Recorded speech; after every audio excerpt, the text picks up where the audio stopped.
Es 45 días, máximo 90. Y eso de que si pasa un año y ya no te pagan, no lo veo en ninguna normativa. No está en ninguna normativa que ya no te pueden pagar. Lógicamente eso harían todas las entidades, ¿no? O sea, llega octubre, te contrato, termina tus servicios en noviembre, diciembre, y pasa un mes, digamos, no te pago, pasa el otro año y ya fue tu contrato, no, imposible. Sí. A mí me ha pasado el tema de que, por ejemplo, yo he ganado procesos de menor cuantía, ¿no? Y a veces no te han pagado, como siempre a fin de año, cuando tú le vendes al Estado es un tema un poco tedioso. Sí. O te pueden pagar o también puede pasar a devengado. Pero no quiere decir que no te pagan, porque hay un dinero que ya está comprometido en el Ministerio de Economía, que viene a ser el CIAF. Entonces ya hay un compromiso de pago. Exacto. Sí. Bueno, con respecto a los pagos, generalmente eso se estipula en el contrato. Hay una cláusula donde dice tal descripción sobre el pago, el tiempo y todo eso. Sí. Pero ¿qué pasa? Cuando uno, por ejemplo, no le pagan dentro del tiempo que figura en el contrato, no hay herramientas legales como para que yo como proveedor, el Estado me resarza ese daño que me está haciendo. Sin embargo, si es que yo no cumplo con el cronograma de entregas que está en la contrato, sí, la penalidad. Ahí sí hay dos. Esa diferencia, porque no es igual el trato tanto para el Estado como el proveedor, y el proveedor también para que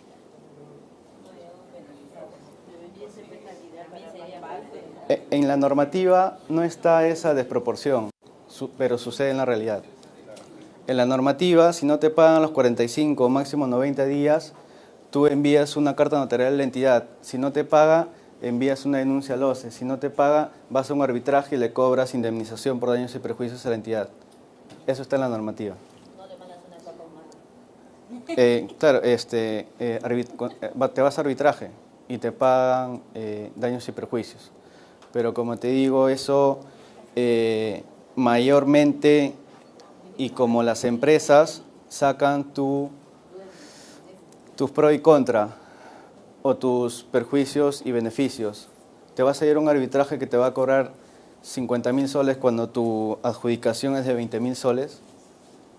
Entonces, es una herramienta que te da la normativa, pero no la puedes ejecutar debido a que haces el match. O sea, tengo un proceso de 20.000 soles, la entidad no me paga, para irme a arbitraje, el árbitro nomás, uno de ellos me está cobrando 10.000 soles. Son 3 árbitros, 30.000 soles. Entonces, costo-beneficio. Lo que sí existe es, antes de que culmine tu contrato, enviar una carta notarial a la entidad. ¿Sabes qué? Estás incumpliendo con el contrato, te doy 5 días para el cumplimiento del mismo. Pasado esos 5 días, emites otra carta notarial diciendo, ¿sabes qué? No has cumplido en los 5 días con lo que te he solicitado, el contrato automáticamente es resuelto. Y eso sí está en la normativa. Está resuelto y adicionalmente ya puedes realizar los procesos legales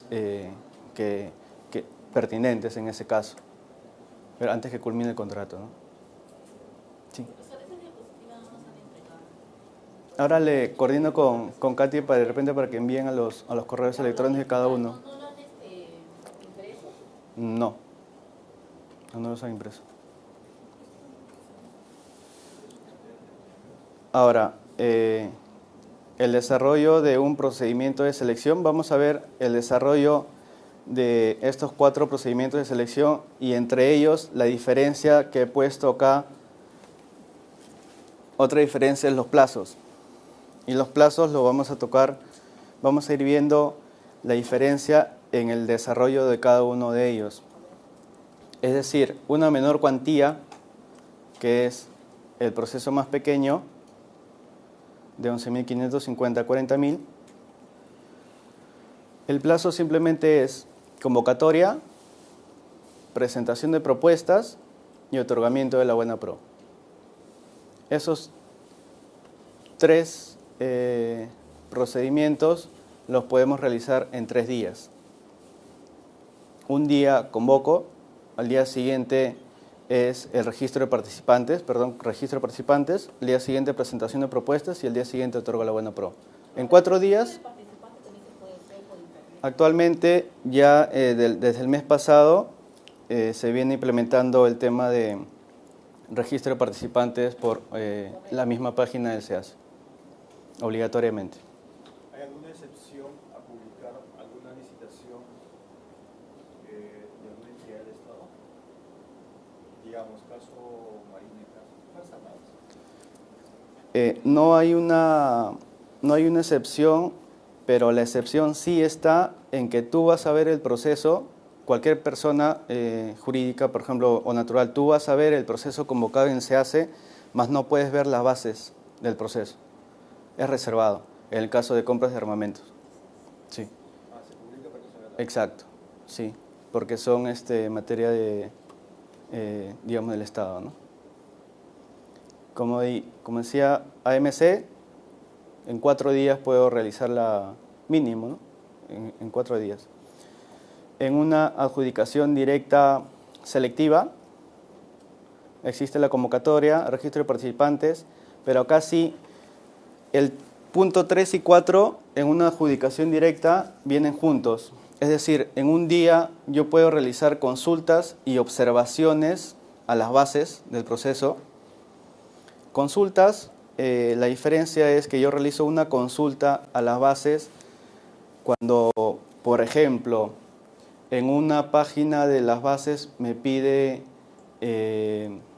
USB de 16 GB y páginas más adelante el mismo ítem que se refiere dice USB de 32 GB. Entonces hay una incongruencia entre las dos. Me está pidiendo el mismo número de ítem, pero me está pidiendo distinto almacenamiento de USBs. Entonces esa es una consulta.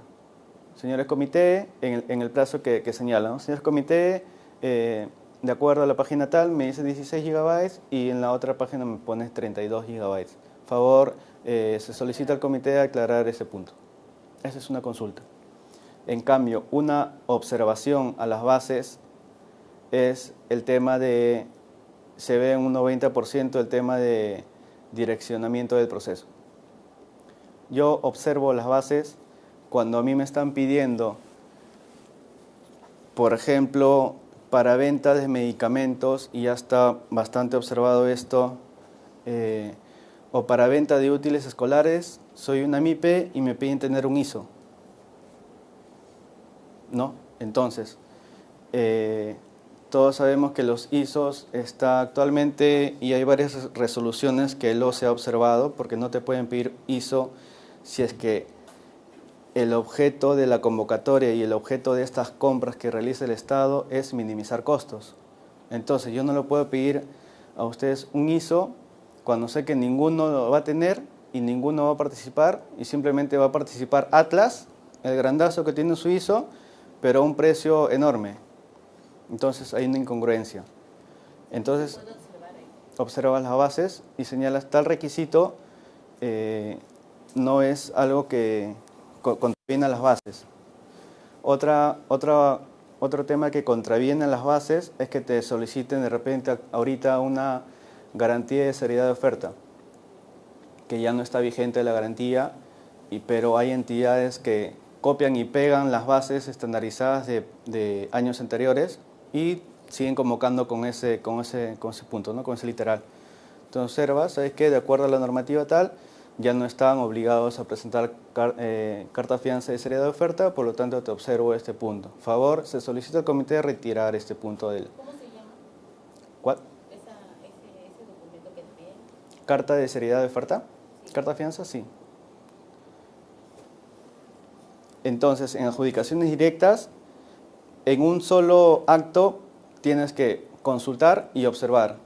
Es en el plazo, ¿no? Del 2 al 4 de diciembre. Consultas y observas a la vez. El 5 de diciembre te sale la absolución de consultas y observaciones, igual, del mismo día. La entidad te tiene que absorber todas tus consultas y todas las observaciones que has hecho. Luego hay integración de bases, que la integración de bases es la recopilación que hacen las entidades en las bases primigenias con todo lo que han consultado, todo lo que han observado, y su absolución de consultas y observaciones. Junta y señala en la integración de bases. Está bien, antes pedía carta de seriedad de oferta, en las bases integradas ya no lo estoy pidiendo.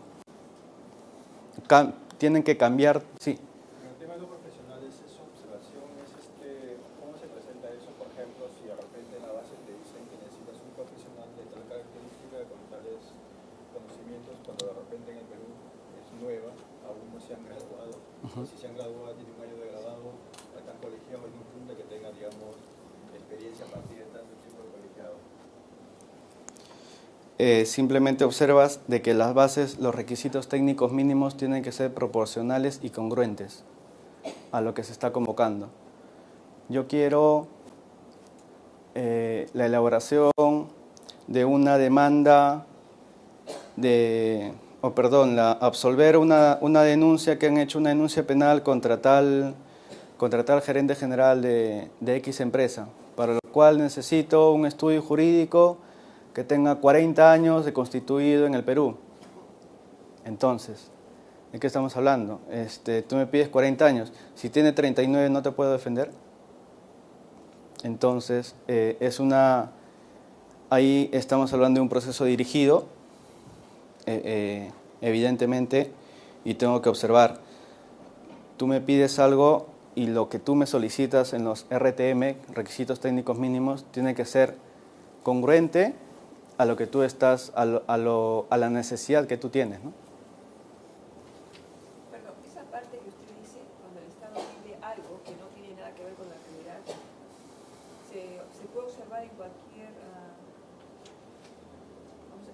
orden del Estado, ¿no? O vamos al registro público, le pregunto, ¿no? O sea, ¿se puede observar o nada más en estas contrataciones? ¿Es una norma, es una ley, es una...? ¿Cómo lo En la normativa de contratación del Estado sí, está fijado. Sí, en los primeros... ¿Esas observaciones tienen un costo? No. ¿La base tiene costo de acuerdo a las licitaciones? La reproducción de las bases, si tú vas a la entidad y quieres una copia de las bases que figuren en CAC, sí tienen un costo. Y es el costo de regulado al TUPA de acuerdo a cada entidad. Pero si tú vas a tu casa, a tu máquina, entras al CAC, te descargas las bases y le imprimes en tu computadora, te registras por internet, entonces no te está generando absolutamente ningún costo. Todo ahora ya el registro de participantes es gratuito y es por internet. Tú haces tu escrito de consulta y observación, vas a mesa de partes de la entidad, ya te registraste, va con tu RNP y tu inscripción de repente, ¿sabes qué? Soy participante de este proceso, vengo a presentar mis consultas. En las consultas, claro que tienes que poner en la pie de página, ¿no? a qué proceso te refieres, tu nombre, el sello de representante legal y presentas. Tampoco tiene ningún costo porque está registrado. Antiguamente, bueno, no sé si hasta ahora, había licitaciones, por ejemplo, en provincia. Uno ir a provincia, viajar, y hacer todo el proceso, hacer la documentación, y después esperar, y bueno, X cosas. Sí, ahora no, ya. ¿Sigue haciendo eso? No. Pero he visto casos que sí hay. No, lo que... Dejan la documentación, bueno, no sé si lo sé, pero Lo que sí te cobran, como te digo, es la reproducción, es el costo que tiene. Pero que la entidad te cobre por registrarte en un proceso de selección es denunciable. No te puede cobrar por una inscripción. ¿Y una apelación, cuando por ejemplo no estás de acuerdo que la otra entidad haya ganado, tiene un costo esa apelación? Sí. Una apelación sí tiene un costo del 3% de la carta, la carta fianza tiene que ser... ¿Y qué pasa si no resuelve nada esa apelación? ¿Pierde el dinero? Sí. O sea, tiene que ir uno a lo seguro. Exacto. Y al final, pues eso hace que no participe, o sea, quede ahí, Claro, compitiendo con grandes empresas. Ellos no tienen, o sea, si van a apelar, ellos tienen poder económico y lo pueden hacer. Como uno ve micro y pequeños, no te puedes agregar de repente, si están participando en una licitación de millones, vas a pagar. Exacto. Sí, es un vacío y un defecto también en la norma que te pide 3% para todos, ¿no? Sí. También hay procesos, he visto yo en la página de es Asuma Alzaga. ¿Ya? El Asuma Alzaga es un monto fuerte, pero no puede convertir. Asuma Alzaga y otros que son diferentes. Pero hay algunos que que todos somos Azuma Alzada, y Azuma Alzada es un solo proveedor. Todo. Es decir, te pide por paquetes. Azuma Alzada. Te dice toda la participación, supongamos que sean 100.000, 120.000. Azuma Alzada. Quiere decir que todo. Quiere que todo. Sí. ¿No? Pero a veces nosotros como pequeños empresarios no podemos de repente Azuma Alzada. Entonces podemos por IQ. Pero a veces no se da así. De tratarse de un proceso pequeño, legalmente no podrías hacer nada, conversar, sí, porque no hay una consulta, no hay observación en las adjudicaciones de menores cuantías. Nuevamente, publican, te registras, presentas y otorgamiento de la buena pro. Pero en los otros procesos sí podrías consultar y observar, ¿no? Lo que pasa es que, mira, tú estás convocando a 5 ítems, pero tengo que ofertarte los 5. Yo de los 5 solo tengo 3. Y esos 3 están más baratos que el otro competidor que te ofrece los mismos 3. Entonces, exacto, y es convocar por precios unitarios, que es desglosar los 5 ítems y participar en cada ítem. Sí. Y es una oportunidad para varios, ¿no? Sí. ¿El precio influye en sí para que gane una la buena pro? ¿O influye también, no sé, el tiempo, los puntajes que recibe? Por ejemplo, 100, 80, 70. Así que venda más barato y el otro venda más caro, pero el puntaje... Justo, exacto, buena pregunta y justo está en 3 diapositivas, creo, más adelante. Sí lo vamos a tocar. Se llaman los factores de evaluación. Claro, esos factores de evaluación. Sí. Podemos participar, pero si no cumplimos con los puntajes... Exacto, sí. Entonces, las adjudicaciones directas, selectivas y públicas, y luego las licitaciones públicas y concurso público, que a diferencia de las ADS o ADP, se van a diferenciar en que estas tienen estos dos procesos disgregados. Es decir, hay un plazo para formular consultas. Termina ese plazo y un día se publica la absolución de consultas, solo consultas. Seguidamente hay otro plazo para presentar las observaciones a las bases. Culminado ese plazo, hay un plazo para la absolución de las observaciones. Entonces vemos que en las ADS o ADPs esos dos se juntan, consulta y observación a la vez, y la entidad me contesta la absolución de consulta y observación a la vez. En cambio, en las LP y CP, esto viene disgregado, ¿no? Consulto, me absuelven la consulta. Observo, me absuelven la observación. Tienen sus plazos. Nosotros cuando entramos al OCE, al CACE, vemos que este es el cronograma y el proceso. Acá, de acuerdo al proceso, estamos viendo que se trata de un proceso grande. Es LP, si vemos acá, licitación pública, procedimiento 2 del 2010. Y vemos que acá es convocatoria, registro de participantes, presentación de consultas, absolución de consultas, formulación de observaciones, absolución de observaciones. Luego viene la integración de bases. Se disgrega.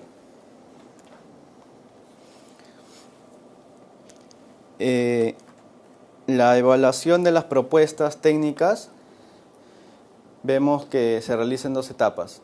Son 2 sobres en los que ustedes tienen que presentar. Uno es la propuesta técnica y en otro sobre es la propuesta económica. El máximo puntaje de ambas es 100 puntos. Si yo quiero, estos 2 procesos es preclusivos. Quiere decir que tengo que obtener un puntaje mínimo en la propuesta técnica, que es el sobre que abren primero, que son 60 puntos para bienes y obras y 80 puntos para servicios y consultorías. Si no obtengo ese puntaje mínimo, no puedo pasar a la siguiente etapa, que es apertura de sobre económico. Para obtener este puntaje mínimo, vamos a, justo es lo que me comentabas, los factores a considerarse, que es el artículo 44 del reglamento de la ley, que mayormente en un 70 u 80%, bueno, esto lo he puesto de acuerdo a la empresa donde laboro, que te ponen el plazo de entrega. Si tú me vas a entregar el medicamento que yo solicito en los 4 días calendarios de recibida la orden de compra, te voy a poner 20 puntos. Si tú me entregas a los 3 días, te voy a poner 30 puntos. Mientras más días, te va bajando el puntaje, ¿no? Pero aparte de estos factores de evaluación que llamas, son puntajes que te otorgan. Pero en las bases del proceso, y es muy primordial que vean eso en las bases del proceso, hay unos requisitos técnicos mínimos que tienen que cumplir. Es decir, me voy a ayudar con esto.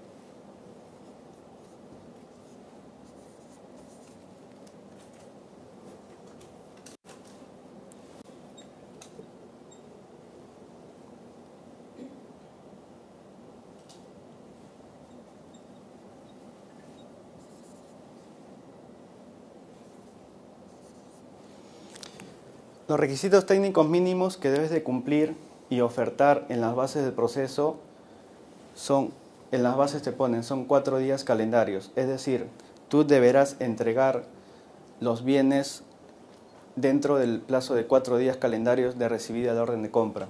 Es un requisito mínimo que tienes que cumplir.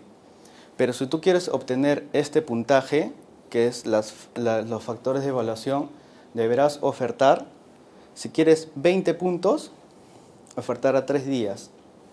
¿No? Yo te entrego mi medicamento a los 3 días de recibir la orden de compra. Entonces, por eso tienes un puntaje de 20 puntos. Si tú le dices, no, yo recibo la orden de compra y te entrego el medicamento a los 2 días, entonces tienes más puntaje. Pero una cosa es obtener el puntaje y otra cosa es cumplir con lo mínimo. Entonces, si en tu propuesta técnica está que tú ofertas a 4 días calendario, el comité te va a evaluar y te va a poner un no, está bien, estás cumpliendo con el requisito técnico mínimo, pero al momento de evaluarte te va a poner 0 puntos. ¿Me dejo entender?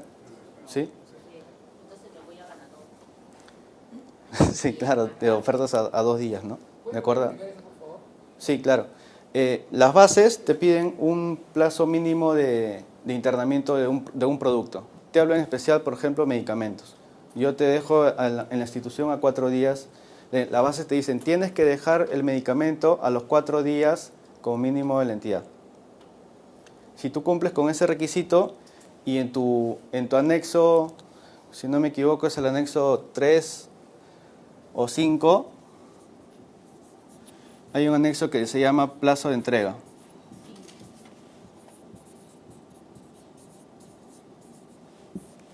Si en tu plazo de entrega tú estás poniendo 4 días calendarios, estás cumpliendo con el requisito técnico mínimo.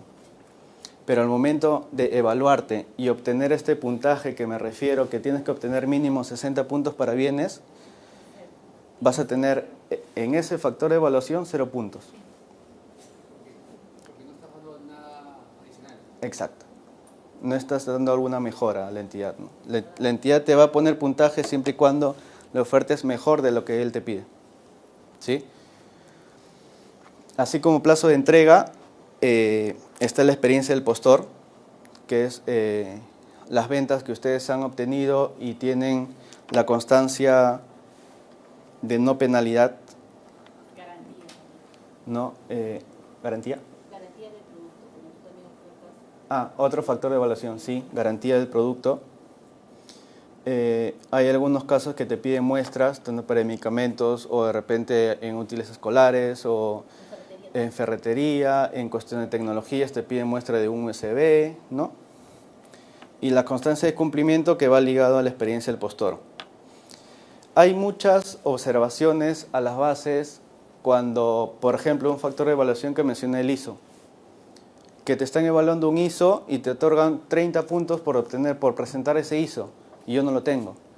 Y justo mi competidor lo tiene. Casualidad. Entonces, es discutible, es observable, ¿no? La entidad tiene que... Ahora, Es discutible, ¿por qué lo digo? Porque los factores de evaluación en la normativa te indica que los factores de evaluación es a potestad del área usuaria. Pero te dice esa potestad, es decir, o sea, el área usuaria puede evaluarte si él quiere a plazo de entrega, experiencia del postor y constancia de cumplimiento, nada más. Los que elaboran las bases, ¿no?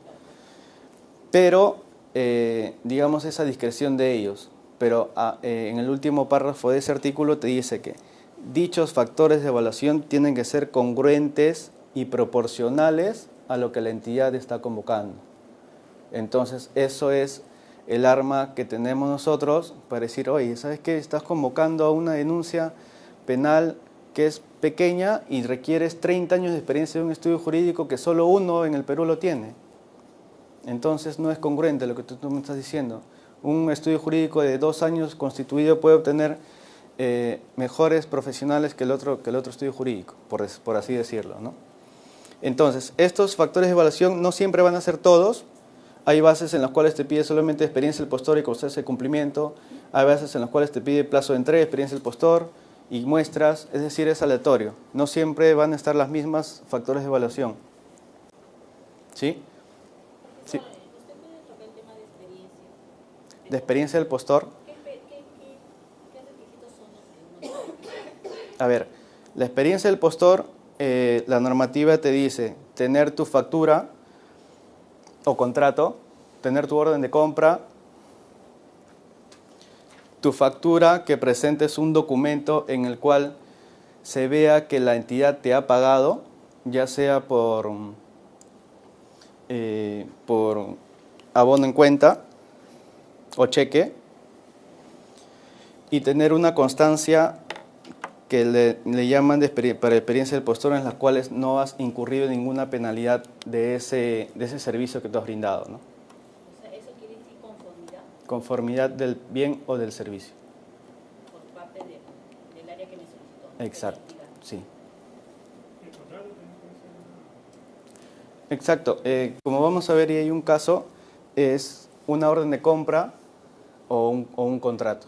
¿La ficha RUC? No, Profesor, ¿y la conformidad es necesaria? sí. O sea que cuando uno termina, por ejemplo, de atender a un cliente y ya me canceló todo, yo tengo que sacarme y decirle, por favor, dar mi conformidad. Sí. Es un documento simple. Y él me lo tiene que dar. Te lo tiene que dar, sí. Sí. ¿Eso lo da el área de logística? Sí, así es. Logística. Ya. Sí, perdón. Mi consulta tiene un poco de relación con la consulta del señor en el tema de experiencia, ¿no?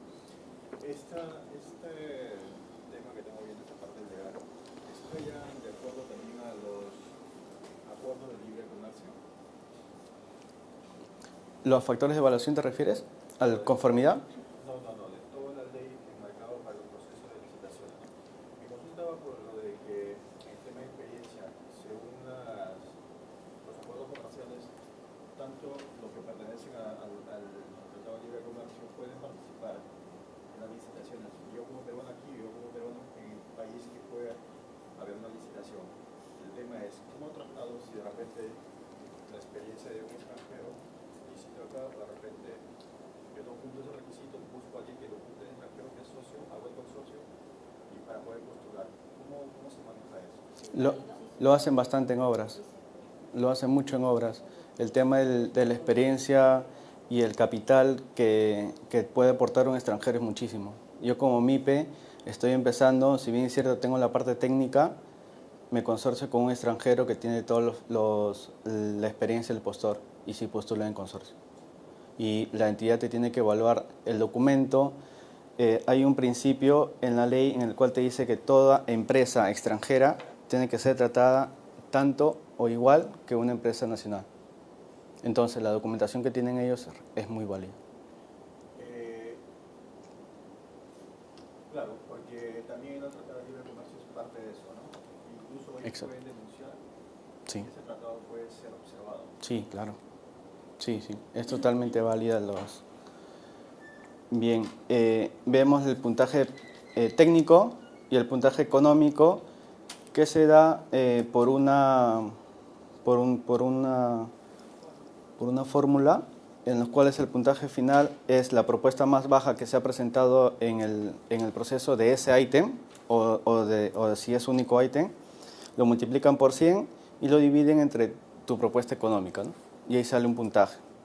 Los coeficientes, acá están los coeficientes, es una fórmula que te da la ley para medir el puntaje y obtener el puntaje final, donde te dice que la propuesta técnica que tú obtienes de los 100 puntos, por ejemplo, obtienes 100 puntos, digamos, en las bases te tiene que señalar por cuánto lo van a multiplicar, por 0.60 o por 0.70.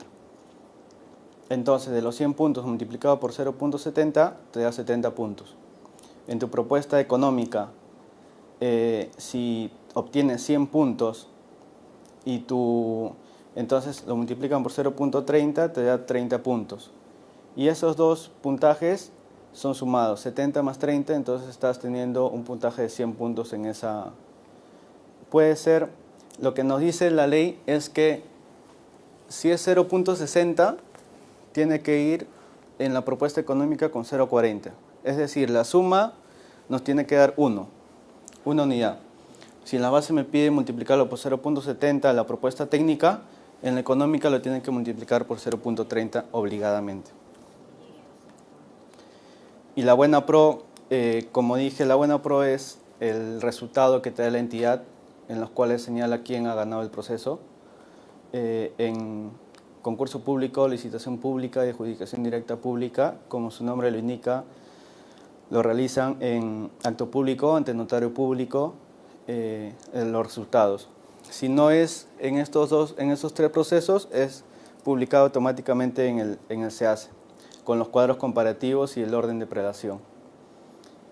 El consentimiento de la buena pro, llamamos consentimiento cuando, por ejemplo, alguna documentación que tú tienes que presentar, como la constancia de no inhabilitado que te comentaba al principio, tú solicitas esa constancia cuando tu buena pro está consentida.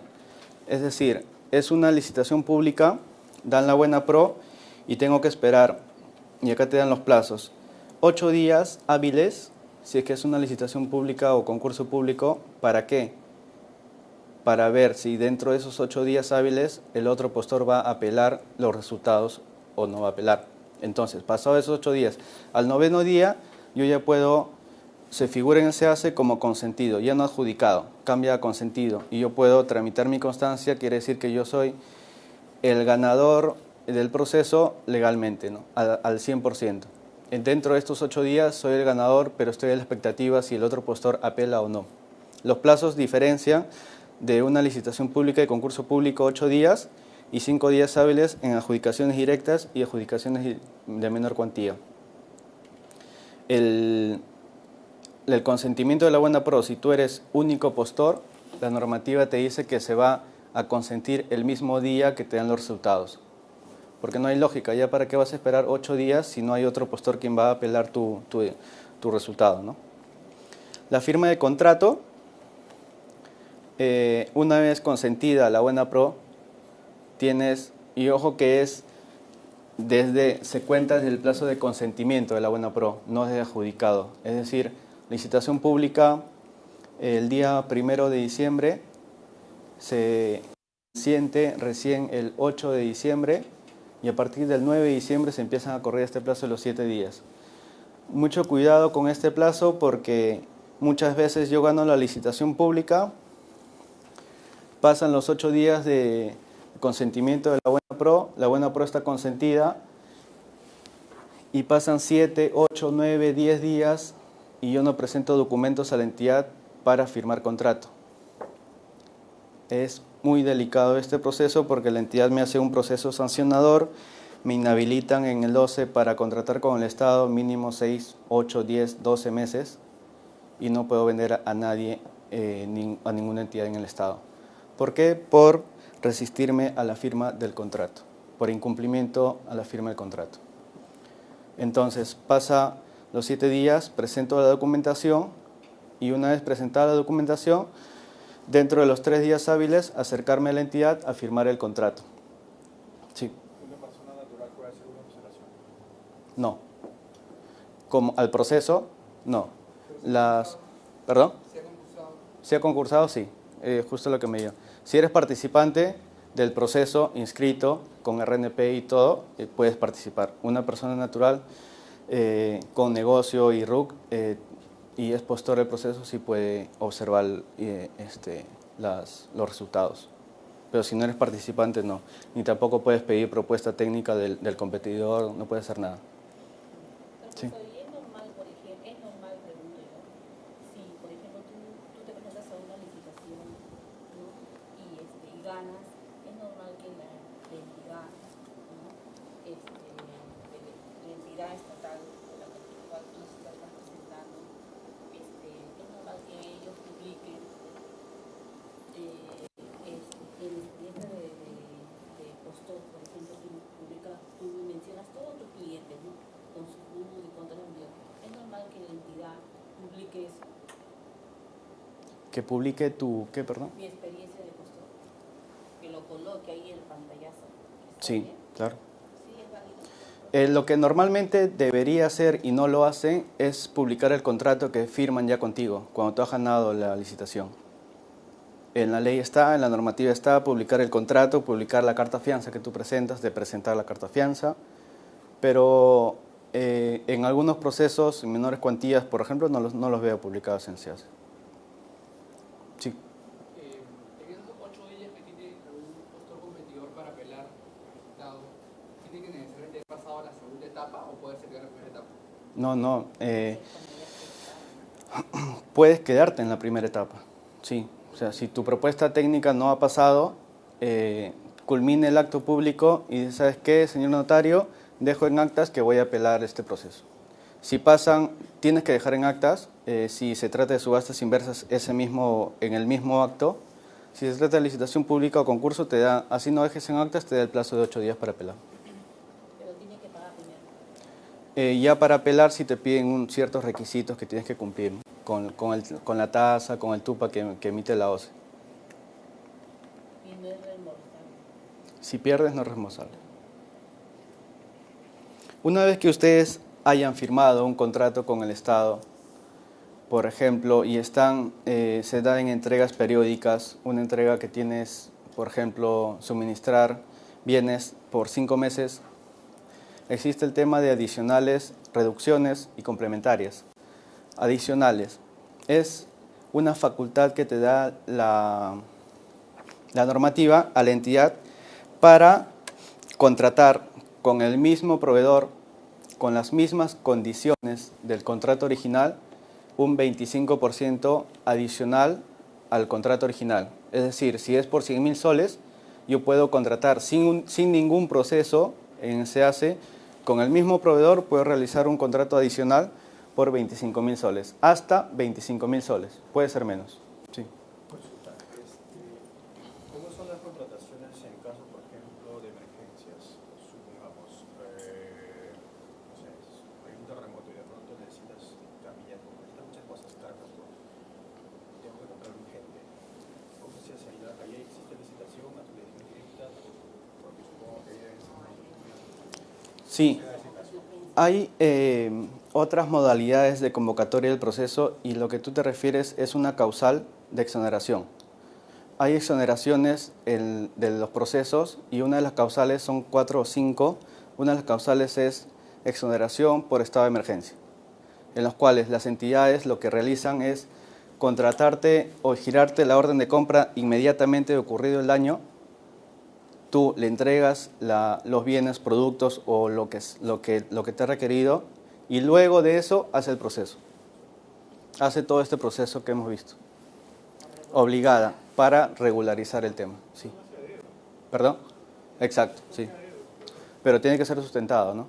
O sea, ha ocurrido un terremoto, temblor, mira, es la ferretería o la farmacia más cercana, ¿no? Todo ese tipo de cosas que tienen que también ser proporcionales y congruentes. Profesor, ¿puede explicar sobre los adicionales y reducciones? Sí, adicionales del contrato original si tú estás antes que culmine el contrato, la entidad puede contratar contigo un contrato, una adenda. O sea, es otro contrato pequeño adicional a ello. Si tu proceso es por 100.000 soles, la entidad puede contratar hasta 25.000 soles contigo, solo directamente contigo, sin ningún proceso. Asimismo, si la entidad requiere un tema de reducción, también te puede decir, ¿sabes qué? Se me ha agotado la necesidad, ya no requiero 100 USBs, sino simplemente el personal ha venido y algunos ya se han ido, solo requiero 80 USBs, ¿no? O 85.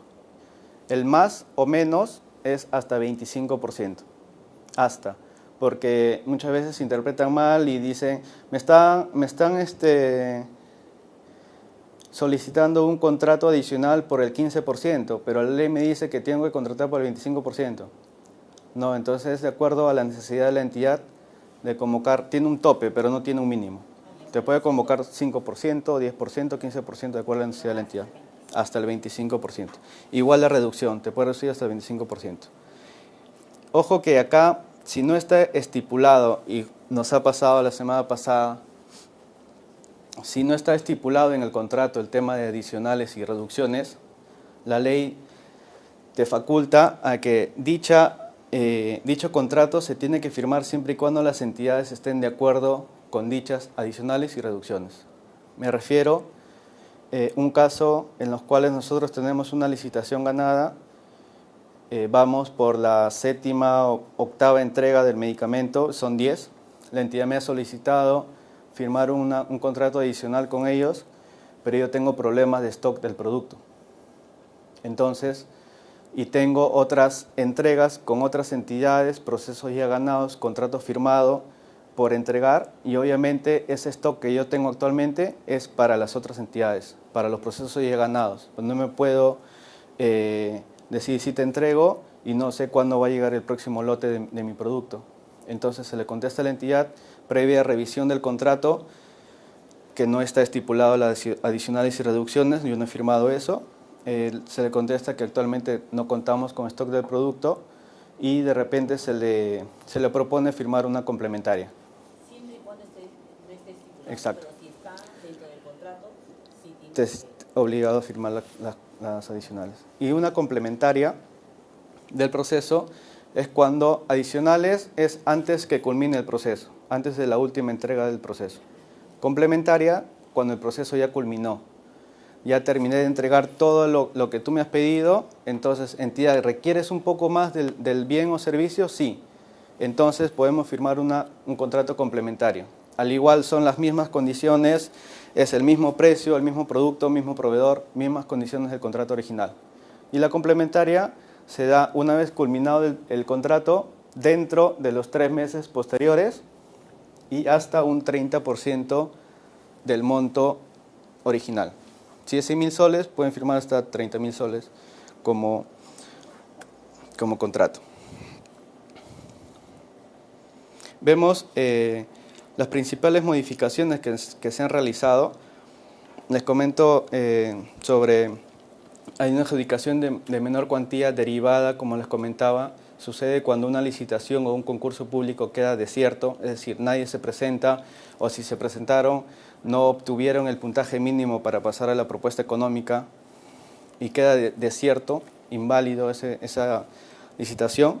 La entidad a la segunda convocatoria, que lo tiene que hacer obligadamente, tiene que realizarlo a través de una adjudicación de menor cuantía derivada. Sí. A veces también queda desierto ese ítem por el tema del precio, ¿no? Sí. Entonces el precio en el mercado no es válido, entonces decidimos no participar en ese ítem, ¿no? Entonces queda desierto. Exacto, sí. ¿Cuántas veces puede ser declarado desierto?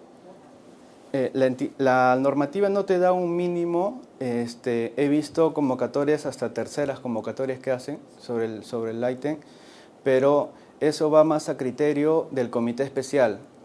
Por ejemplo, hay bases en las cuales te piden la obtención de un USB que esté a 10 céntimos y su licitación queda desierta.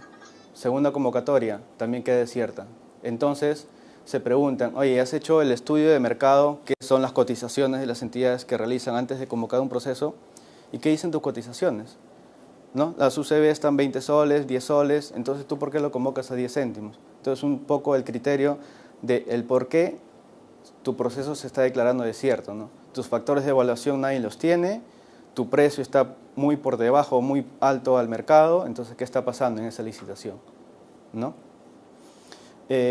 Como les comentaba, la seriedad de oferta se ha eliminado, solo hay una garantía de fiel cumplimiento.